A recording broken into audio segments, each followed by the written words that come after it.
shale gas in the Karoo. We're going to have a balanced energy source solution to the energy of our country. A number of countries are going in that direction as well. We are not the only ones. A country like Brazil is in the throes of doing precisely that.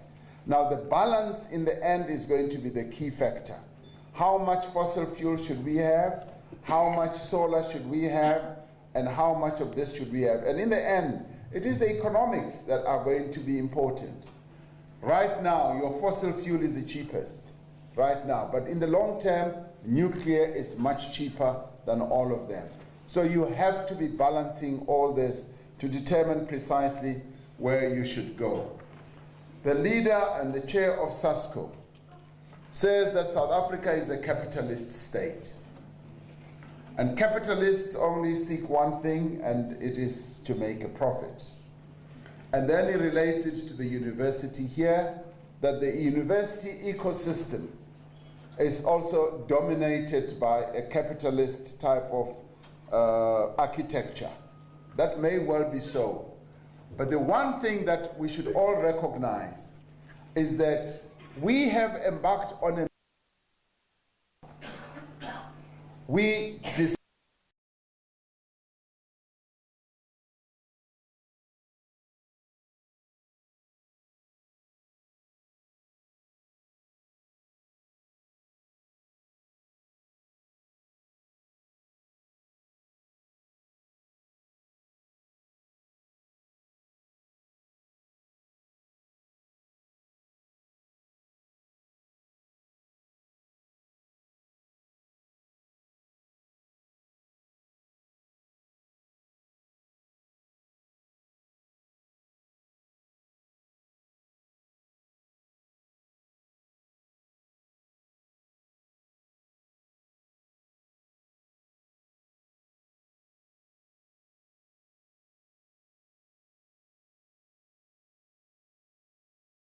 how do we make sure that a university which is a center which produces a common good to all the people who should be working here in the university and learning, how do we ensure that the economic thrust and activity in the university ecosystem is such that it lends itself to lessening the exploitation of people who are in the university?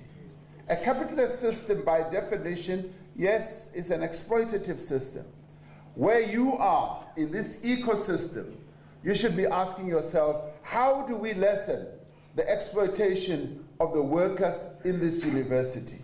And I thought one of the things that university students did extremely well was to advocate the struggle of the mothers and the fathers who work in the universities, who were outsourced and employed by business people, you can call them capitalists and entrepreneurs, where you advocated a titanic struggle and say, we need to insource all that.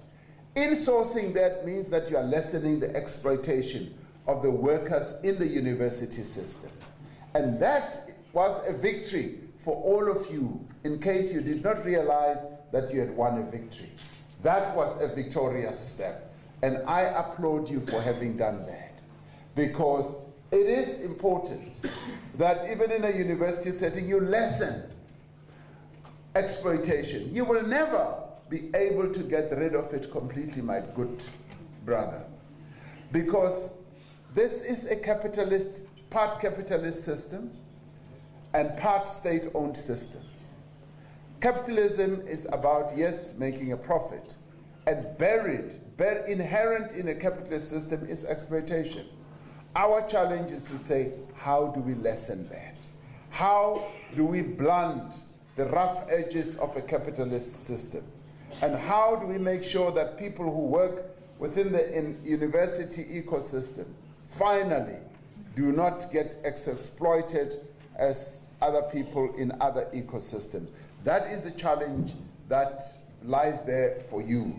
But I think we need to understand that the African National Congress, and you raised the issue, how is the ANC going to do this? The ANC regards itself and it acts as a very disciplined force of the left. That's what the ANC does. And what it seeks to do is to lessen the exploitation of our people by being pro-poor. And that is why many of the policies that we've adopted have been pro-poor. Yes, you laugh because somewhere along the way, some of the things that have been done have not worked as well as what the policy says. And that is where the challenge is. That is precisely, if you were listening carefully, what I was saying. Because if you were listening and reading in between the lines, my message was, along the way, between policy and implementation, something has gone wrong. Some things have been diverted, some things have been captured, some things have been dealt a number of other things. And that is the message that you should be listening. But I also threw a challenge to you. I say, your job, president of SASCO here or chairman of SASCO, what do they call you? Do they call you president or chairman? You are a chair. Oh, because I was the chair of SASO. At the branch level, we were chairs. Steve Biko was my president. At the university level, I was the chair of the branch at the University of the North. So I guess when you want to be president, you want to be national. When you come to...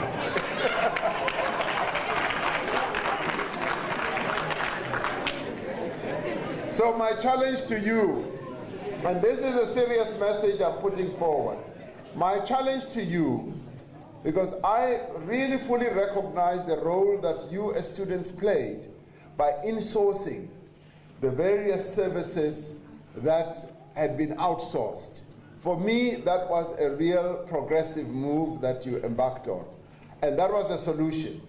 Now I'm saying, if there continues to be like capitalist and exploitative processes, your job as a formation like SASCO, your job as a formation like any other student bodies, is actually to say, what solutions can we bring to bear to lessen the exploitation of the working people in the university ecosystem? My comrade from Nihau says this town is a poor town. If the university closes, the town is dead. And he then continues to say, please make sure that this university stays open. I support that. I vote for that. And I'll even say that even Minister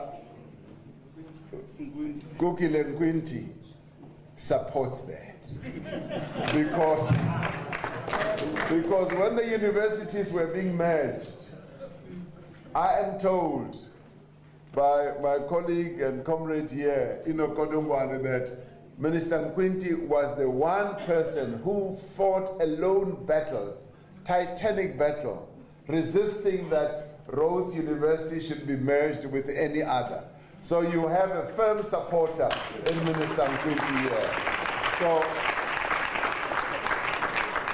and much as I'm coming to this university for the first time, you have a friend in me who will say, Rhodes University should not be closed. There's no reason why Rhodes should be closed. So if you want me to hold a placard that will say, Rhodes must stay open, I will hold it for you. Now my sister then raises the question about the African child is still being equipped with Eurocentric theory and education. What is my view on decolonization? I have two daughters who are at university. They're at university, every day they come back and say, we are being taught, the curriculum that is being dished out to us is so Eurocentric. One of them is doing architecture. And she says, deep in me, Dad, I long to go to the various iconic buildings that we've had on the continent. I long to go to Timbuktu. I long to go to the Zimbabwe ruins and to go and study the architecture there. There's no reason why I should go and study buildings that were crafted by some architect from Europe. So already this whole process has been unleashed. Young people are saying we no longer want to be dished out a curriculum that's Eurocentric. Yes, for reference sake, let us know what was done in Europe for reference sake. But the mainstay of our education should be African, and that is decolonization. That's how we get to understand ourselves, our own identity, our own history, and also to understand what our future should be. So I support you. I am for decolonization and have always been for decolonization, maybe without articulating it for many, many years. So I'm on your side, and I'm on also my daughter's side when it comes to that. So those are the questions that I was able to write. But all I can say is that the issue of you participating and finding solutions, for me, is very serious. It is so serious that when there is a problem, you should be the ones who come up with, analyze the problem, identify the problem correctly, analyze it, and come up with solutions. So that we move away from being people who lament all the time. We move away from moaning. We move away from always complaining. And I'm saying, come up with solutions. If there's a problem, bring a solution, put it on the table. In that way, we are able to move forward. Thank you very much. Thank you very much. The pressure on the time of the DP and his entourage is serious, it's major. I beg your indulgence. There will be a continuation of a forum of this nature, I'm told, and those who are still interested to join, they can be able to join it. So we're going to take a final round, 3 questions. Please, 3 questions, and then we're going to have to bring it to a close. We're going to start this side now with the gentleman in white. And the second question will come from this side, and the last question right at the back. You know right yourself. So those are the final 2 questions. Those are the final 2 questions. Thank you very much. Can you start, please, quickly?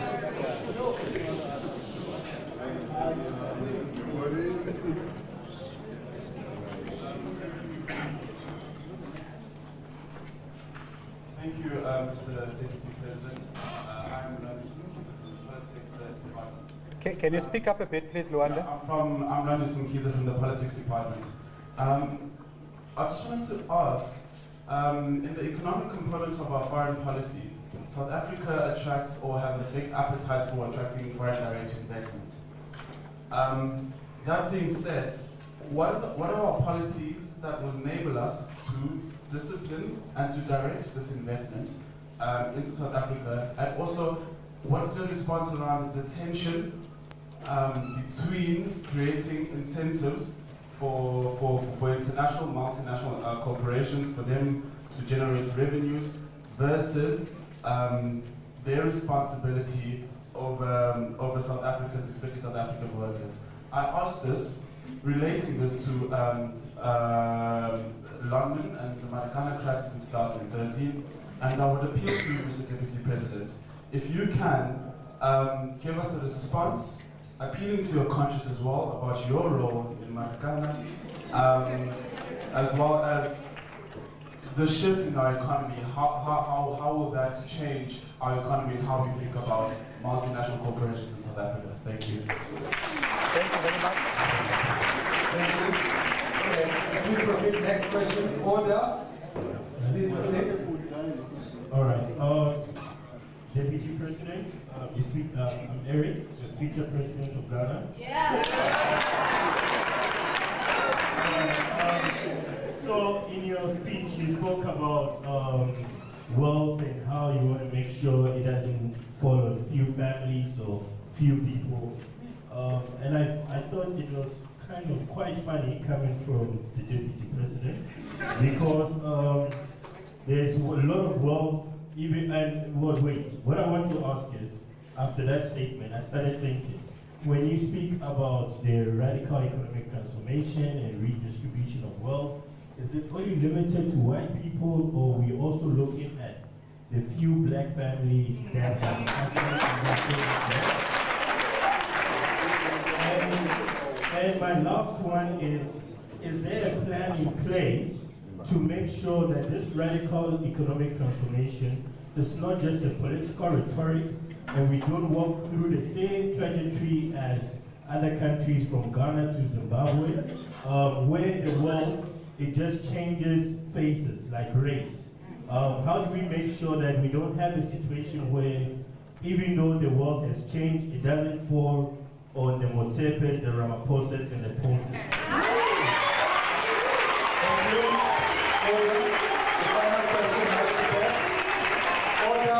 Thank you very much. The final question. Thank you. This will be the easiest question, Deputy President. I'm Lisa Rosenberg. I'm an academic at this institute. I heard you make a lot of demands of the university. Heal the nation, become a hub of ideas for economic activity. You're asking a lot, but we are ready. We are very ready.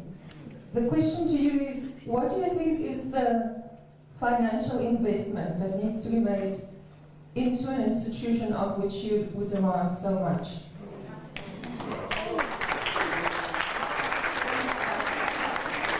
And maybe just to follow up to that, what should be the responsibility of the institution itself to raise the funding, and what is the responsibility of government to invest in such an important institution?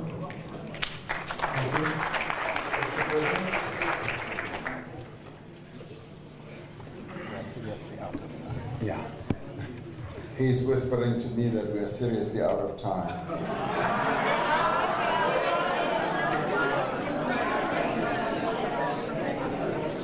Now, let me start off with, I think, colleague Mkiza's question, where he raises the issue of incentives that,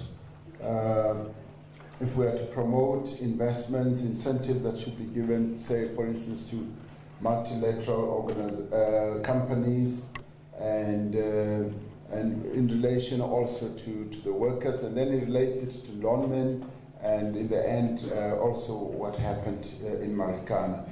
Now, maybe a distinction is necessary. There are those sectors of our economy where incentives are offered in a quite a serious manner. For instance, the auto industry. Auto industry, which is the backbone of the economy in many ways of the Eastern Cape, and to a certain extent in Gauteng, where your foreign-owned auto companies have had to be attracted to come to South Africa to set up factories where we build cars and where we employ lots of workers. And I think in this sector, my colleague Godongwana would know, we have no less than, what, 120,000 or more? 770. 170. Including the components. Including components. Now, this is a sector of our economy where we have attracted all the big automakers, Mercedes-Benz, BMW, Toyota, Nissan, you name them. We've attracted them, they've come to the country, and they get lots of incentives. And let me immediately add that they get the same in a number of other countries. You go to Mexico, they get incentives, and that is how the system operates.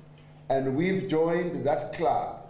And the return that we get in that regard is the employment of our people, 170,000 people, and there's the multiplier effect that one needs to look at. And this has been going on for years. In return, what do? They bring in investment, because they then come and expand their factories. They give us capacity to build these cars so that we can export them, and to enable the auto workers in our country to be some of the best in the world, where auto workers in South Africa are able to build a BMW better than the auto workers in Germany, better than the auto workers in Spain, and produce, we know, one of the best qualities of a Mercedes-Benz and so forth, which is exportable to various countries, as well as to the United States. So that is the system that we've become part of. And we do that through incentives. So then they say, if you give us this amount of incentive, we will be able to do an expansion manufacturing capacity and invest 6 billion rand or whatever, which they've been doing. Some of them have been doing in the past 2 or 3 years.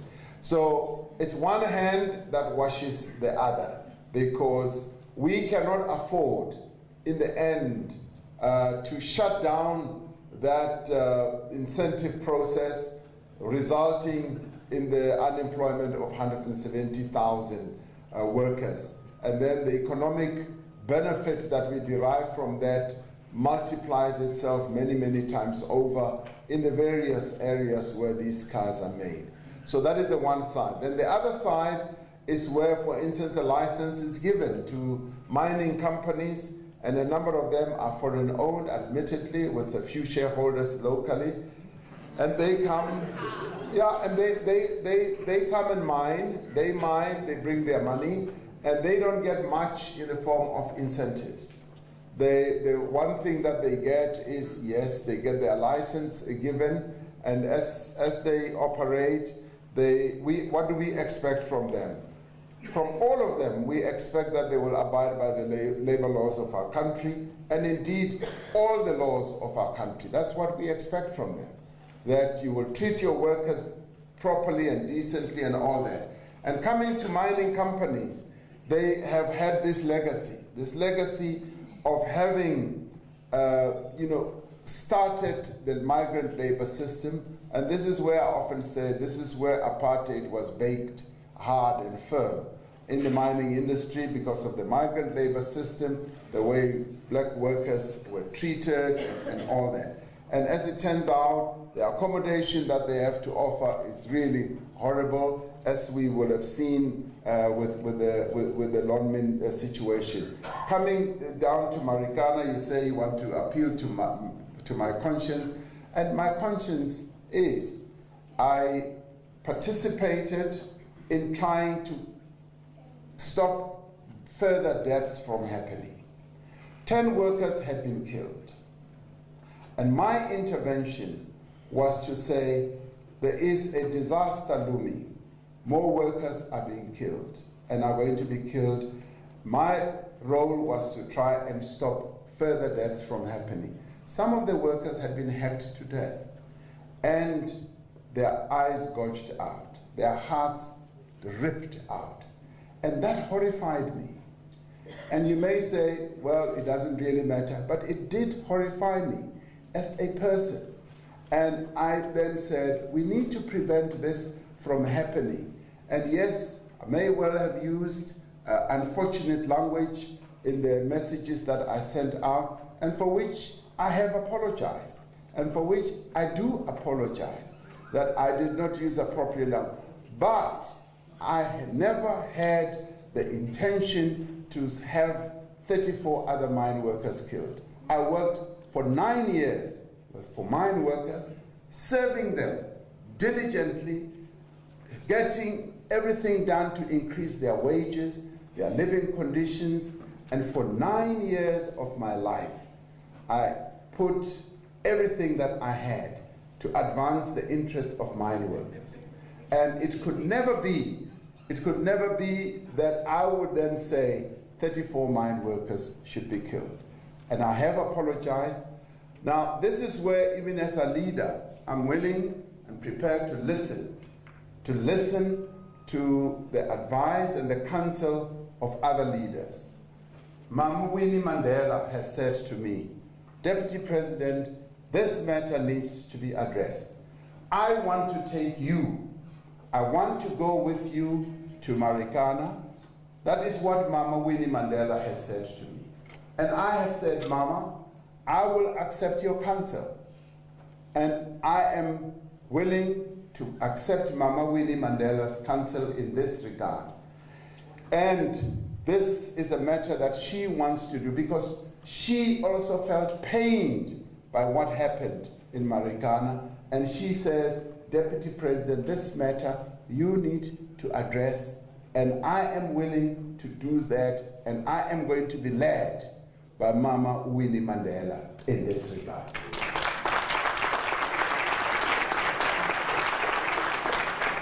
And let me then deal with the other one.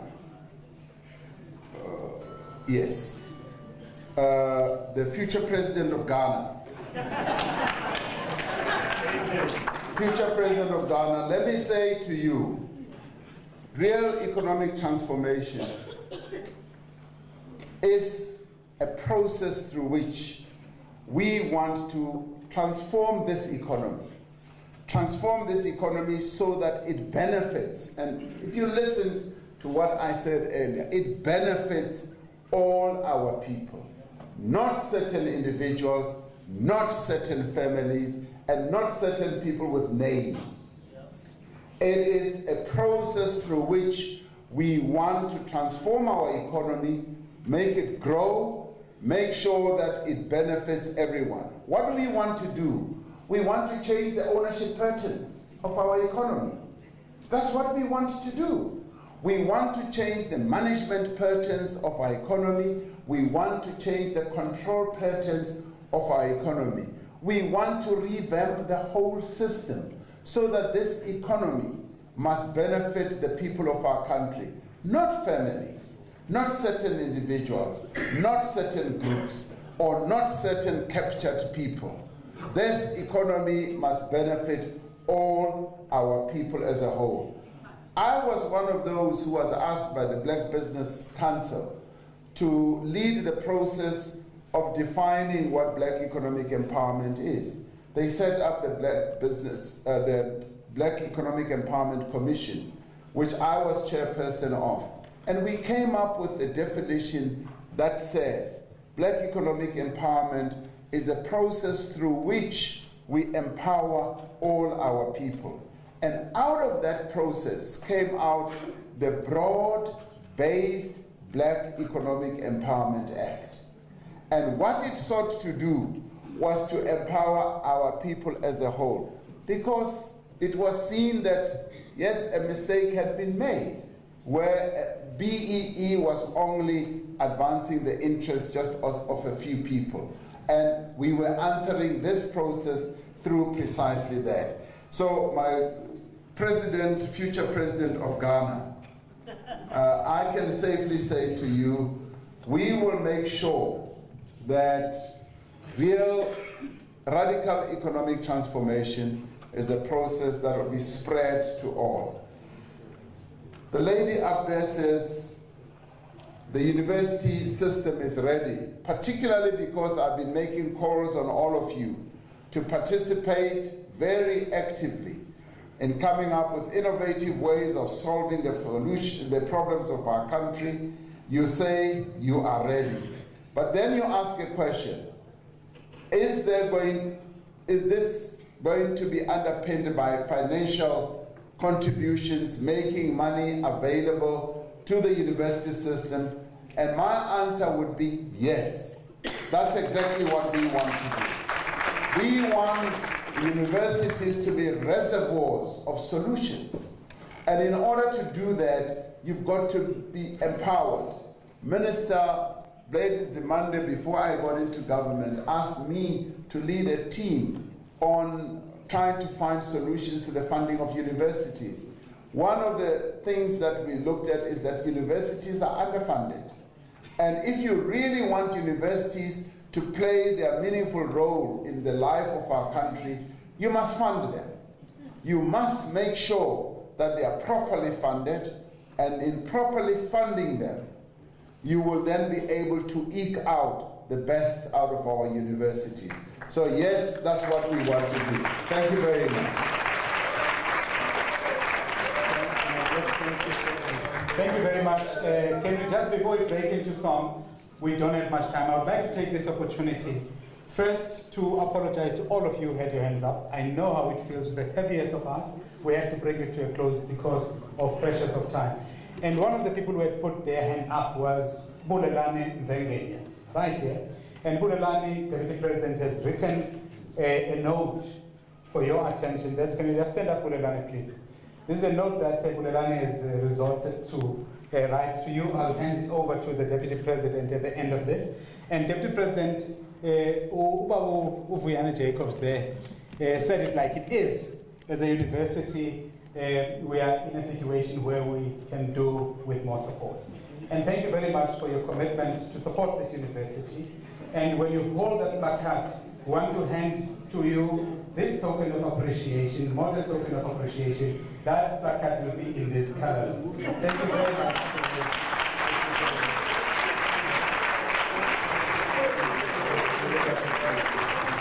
Ladies and gentlemen, thank you very much to the Deputy President, to our guests. Thanks to you, you've been beautiful. The meeting is now adjourned. Thank you very much.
I'm going now to just join them because they're going to have lunch, and then I'm going to join you. But you can't. But you can have the lunch. If you can do, great. You come with me to Marikana. Okay. From my phone,